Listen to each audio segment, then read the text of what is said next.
നമസ്കാരം. 2024 സംസ്ഥാന ചലച്ചിത്ര പുരസ്കാരത്തിൽ മികച്ച നടനാകേണ്ടിയിരുന്നത് മമ്മൂട്ടിയല്ല, മികച്ച നടനാകേണ്ടിയിരുന്നത് പൃഥ്വിരാജാണ്. പറഞ്ഞത് ബിഗ് ബോസ് താരം ഫിറോസാണ്. എന്നാലും ഫിറോസിനൊരു അബദ്ധം പറ്റിയതാണ്. അബദ്ധം പറ്റിയതാണെന്ന് ഫിറോസിന് ആദ്യം മനസ്സിലായില്ല.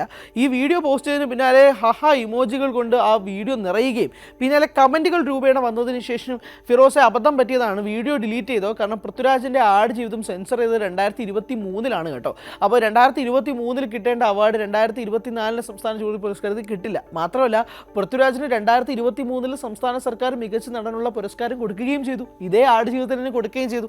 അന്ന് ഫിറോസ് അറിയാത്തത് കൊണ്ടായിരിക്കും. എന്തായാലും ഫിറോസ് ഒരു തരത്തിലുള്ള ഹോംവർക്കും ചെയ്യാതെ ഒരു കാര്യവും മനസ്സിലാക്കാതെയാണ് ആ വീഡിയോ ചെയ്തത് എന്നുള്ളത് വ്യക്തമാണ്. പക്ഷേ ഫിറോസ് പറഞ്ഞ ഒരു കാര്യത്തിനോട് ഞാൻ യോജിക്കുന്നുണ്ട്. കാരണം ഇത്തവണത്തെ ദേശീയ ചലച്ചിത്ര പുരസ്കാരം 2023 അഭിനയ മികവിനാണ് കൊടുക്കേണ്ടിയിരുന്നത്. അതായത് ഈ ആടുജീവിതം സെൻസർ ചെയ്ത് 2023 തന്നെയാണ് കൊടുക്കേണ്ടിയിരുന്നത്.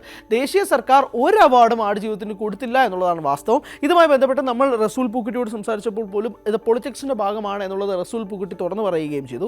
ഏറ്റവും ഒടുവിൽ ഇപ്പോൾ ബ്ലസ്സിയോട് സംസാരിച്ചപ്പോൾ പോലും EDയെ പേടിച്ചുകൊണ്ടാണ് അന്ന് താൻ മിണ്ടാതിരുന്നതെന്ന് ബ്ലസ്സി തുറന്നു പറയുകയും ചെയ്തിരുന്നു. പക്ഷേ ആടുജീവിതത്തിന് ഒരു അവാർഡെങ്കിലും, ദേശീയ തലത്തിൽ ഒരു അവാർഡെങ്കിലും കിട്ടേണ്ടിയിരുന്നതാണ് എന്ന് ഇവിടെ ആർക്കും തെറ്റിദ്ധാരണ ഉണ്ടാവില്ല, ആർക്കും ഒരു എതിരഭിപ്രായവും ഉണ്ടാവില്ല എന്നുള്ള വസ്തുതയാണ്. ഫിറോസ് ആ പറഞ്ഞ കാര്യത്തിനോട് യോജിപ്പുണ്ട്.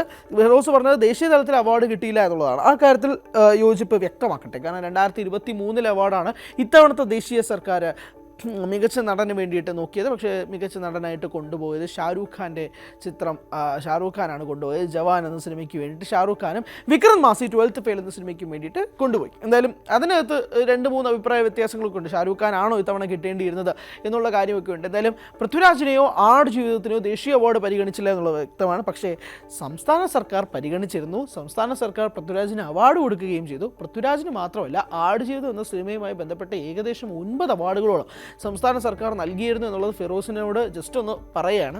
അതുകൊണ്ടൊരു അബദ്ധം സംസ്ഥാന സർക്കാരിൻ്റെ അവാർഡ് വേളയിൽ പറ്റിയിട്ടുണ്ട് എന്നുള്ളത് വ്യക്തമാണെങ്കിൽ പോലും മറ്റേ അവാർഡ്, ദേശീയ ചലച്ചിത്ര പുരസ്കാര അവാർഡ് കൊടുക്കാത്തത് ശരി, അത് നമുക്ക് സംസാരിക്കാം. എന്തായാലും പൃഥ്വിരാജിനാണ് അവാർഡ് കൊടുക്കേണ്ടിയിരുന്നത്, മമ്മൂട്ടിക്കല്ല എന്നുള്ളതാണ് ഫിറോസ് മുന്നോട്ട് വയ്ക്കുന്ന കാര്യം. പക്ഷേ ഫിറോസ് ഒരു കാര്യം കൂടെ പറയുന്നുണ്ട്.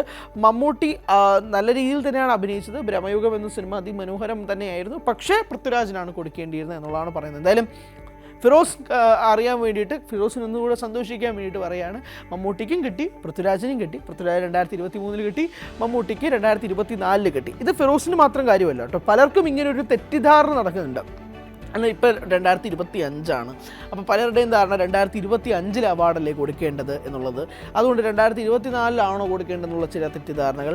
മാത്രമല്ല ദേശീയ അവാർഡാവട്ടെ 2 വർഷം മുന്നത്തെ സിനിമകളാണ് പരിഗണിക്കുന്നത്. അപ്പോൾ ഒരു വലിയ കൺഫ്യൂഷൻ ജനങ്ങൾക്കിടയിൽ ഇത് നടക്കുന്നുണ്ട്. ചിലർക്ക് ഇത് അബദ്ധമായിട്ട് തന്നെ മാറുന്നുണ്ട്. ഇപ്പോൾ ഫിറോസ് പറഞ്ഞ ഇതേപോലൊരു സ്റ്റേറ്റ്മെൻറ്റുകൾ പലതും സോഷ്യൽ മീഡിയയിൽ ചിലതൊക്കെ ഞാനും ശ്രദ്ധയിൽപ്പെട്ടിട്ടുണ്ട്. പക്ഷേ ഇതങ്ങനെയല്ല. സ്റ്റേറ്റ് അവാർഡുകൾ ഇപ്പോൾ 2025 നടക്കുന്നതെങ്കിൽ പരിഗണിക്കുന്നത് 2024 സിനിമകളാണ്. ദേശീയ പുരസ്കാരങ്ങൾ ഈ കോവിഡൊക്കെ വന്നതിന് ശേഷം ഒരു ഇയർ ലാപ്സ് ആയതുകൊണ്ട് തന്നെ 2025 പുരസ്കാരം 2023 സിനിമകൾക്കാണ് കണക്കാക്കപ്പെടുന്നത്. ഇത് ഏകദേശം ഇപ്പോൾ ദേശീയ ചലച്ചിത്ര പുരസ്കാരവും സംസ്ഥാന പുരസ്കാരവും ഒക്കെ പ്രഖ്യാപിച്ചതിന് ശേഷം ആളുകൾക്കൊരു ധാരണ എത്തിയിട്ടുണ്ടാകും എന്നുള്ളതാണ് കരുതുന്നത്. ധാരണ എത്തിയിട്ടില്ലെങ്കിൽ ഫിറോസിനെ പോലെ ഇപ്പോഴും കുറച്ചെങ്കിലും ചിന്തിക്കുന്നുണ്ടെങ്കിൽ അവർക്ക് വേണ്ടിയിട്ടുള്ളൊരു മാറ്റവും കൂടിയായിട്ടാണ് ഇപ്പോൾ ഇത് പറഞ്ഞത്.